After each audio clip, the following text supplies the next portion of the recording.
Introduction. What is a highly effective person?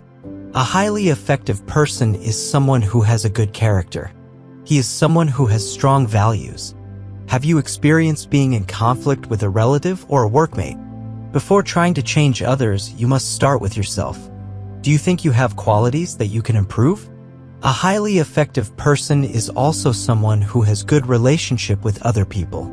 He maintains harmony with his family, relatives, friends, neighbors, and workmates. This good relationship can last for a long time. By reading this book, you will learn how to be highly effective. Whatever your job is, you will learn from this book. If you are a parent, you can learn something to have a better relationship with your child. If you are a boss, you can learn a few tips on how to be a better leader. When you have a good character, people would want to be near you. That is what makes The 7 Habits of Highly Effective People an international bestseller. This book focuses on improving character. Most books out there will tell you how to win friends or how to make people follow. But 7 Habits focuses on the individual first. If you have a good personality, that will make you an effective person, but only for a short time. People will soon realize that you have a motive behind your actions. But if you have a good character, that will last a lifetime. You can influence the people around you without noticing it. Remember that you must start from inside out. You must start with yourself first. Are you ready to make the change? Are you ready to become a highly effective person today? Habit 1. Be proactive. What does it mean to be proactive? The psychologist Viktor Frankl said that we cannot control what is happening around us, but we can control how we respond to them. To be proactive means not being affected by the opinions or behavior of other people. When people say hurtful things, it is often that there is nothing wrong with you. It just shows that there is something wrong with them. The negative things they say to you reflect their negative view of the world. To be proactive also means not being affected by the bad situations. The weather or the traffic may be bad, but still a proactive person is not affected. He may experience poverty or hardships, but still he can be happy. A proactive person does not complain, but instead keeps on working. The opposite of being proactive is being reactive.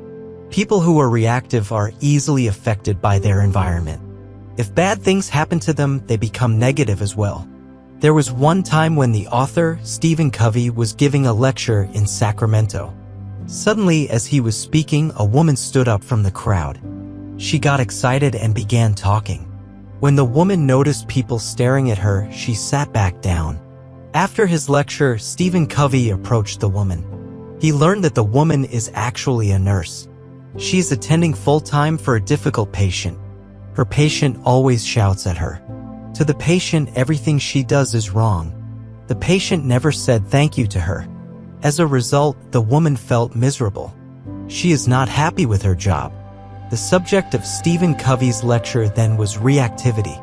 Covey explained that if you are proactive, nothing can hurt you. No one can hurt you unless you let them to. The woman became excited because she realized that she can choose her response. She told Covey, "I had chosen to be miserable. I also realized that I could choose not to be miserable. At that moment, I stood up. No longer am I going to be controlled by the treatment of some person." Habit 2. Begin with the end in mind. What do you want most in life? To begin with the end in mind means that all your actions must be in line with your values, with your purpose. You must know your destination so that each step you take will be towards it. We are often caught up in many problems and concerns every day. The challenges of life make us forget what truly matters. For example, you need to provide for your children. But as you work hard and make a living, you forget to spend time with them. You forget that more than the material things, they need your love and support. If you truly value your children, show it to them each day. The way you speak and act towards them must reflect your love. The same goes with your parents and other people who mean so much to you. Begin with the end in mind means knowing what is really valuable to you. It can be your loved ones. It can also be the principles that you believe in. If you are busy doing something that is not according to your principles, then you are being ineffective as a person. Imagine that you are building a house. Before getting the tools, what you must do first is to plan everything. If you have kids, every space in the house must be child-friendly. If you love to cook, you might want to upgrade the kitchen. Your blueprint must be clear before you make any move. If your house is not planned well, it will not be constructed properly. In the end, you will only spend more money doing repairs. Everything in life needs planning. That is how you begin with the end in mind. Think of what you will do first. Make sure that it fits with your values. Do you value honesty? Do you value respect? Begin your day by remembering them. Hold your values firmly. This is so that whatever challenge you face, all your actions will be according to those values. Habit 3. Put first things first. Put first things first is not only about time management. It is about self-management. As humans, we are self-aware. That makes us superior to all living things. We have the ability to evaluate ourselves, to know what we are doing wrong so we can change it. When we have many things to do, the best move is to set priorities. Some people have planners to help them remember. Others have to-do lists and boards to remind them. But still, there are times when we are not able to accomplish our priority task. When you fail to meet your priorities, the problem is not lack of self-discipline. The true reason is that you did not put that priority in your heart and mind. What makes it your top priority? Why is it important to you?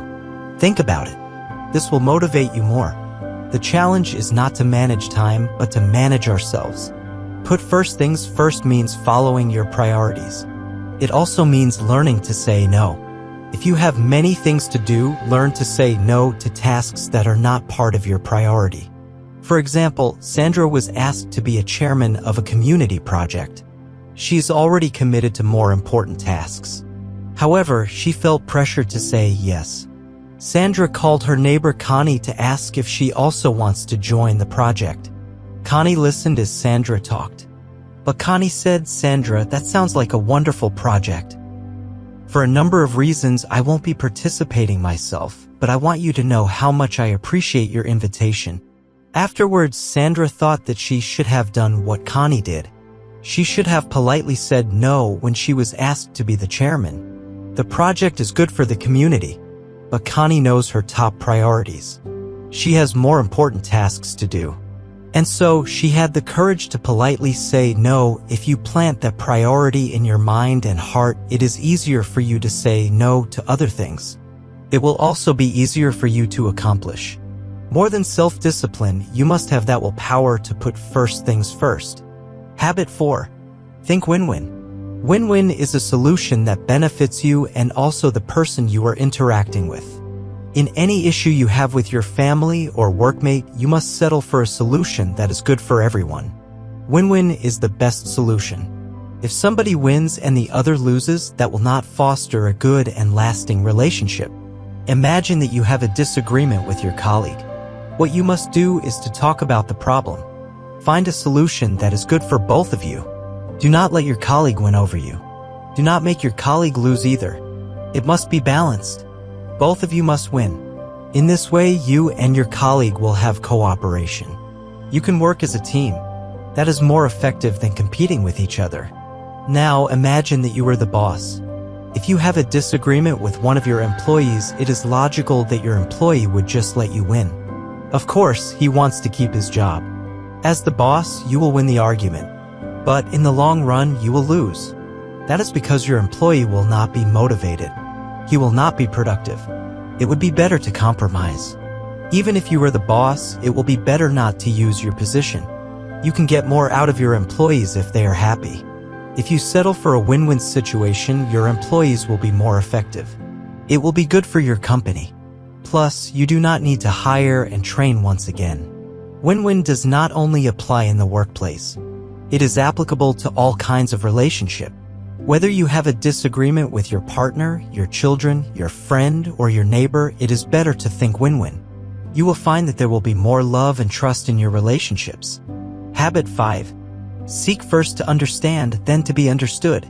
When was the last time someone shared to you their problems? Did you listen carefully? Did you understand what they feel before giving advice? Seek first to understand, then to be understood is about good communication. We communicate through writing, reading, speaking, and listening. As children, we spend years on learning how to write, read, and speak. but there is no equal training for good listening. The best way to communicate with others is to first listen to what they are saying. Good listening is when you put yourself in that person's situation. You see the problem the way that person does.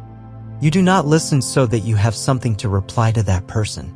You listen so that you will understand how that person feels. You listen so that you can give good advice and truly help that person. Once there was a man who went to an optometrist. He was having troubles with his vision.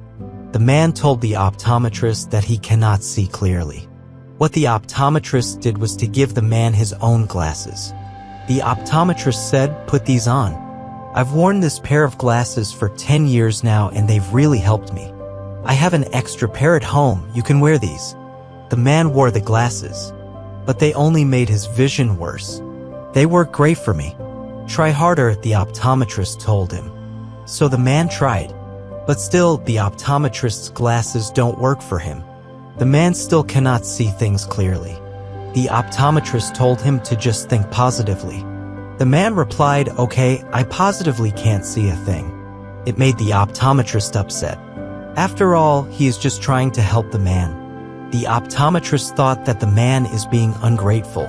Sometimes we are like the optometrist. We just say, "I've been there," or "take my advice." But we do not try to understand how the person really feels. The result is that the person would not trust us anymore. He or she would not come to us to share their problems. If you truly want to help a person, you must seek to understand them first. By doing so, you will gain their trust. They will find that you have no motives behind your action. They would also begin to understand you. Habit 6. Synergize. Synergy means the whole is greater than the sum of its parts. If one person helps another, they will accomplish many things. If the members of a team cooperate with each other, they will deliver amazing results. When there is a calamity like fire, typhoon, or earthquake, people synergize. They break down their walls to help those in need. The calamity makes them forget their differences.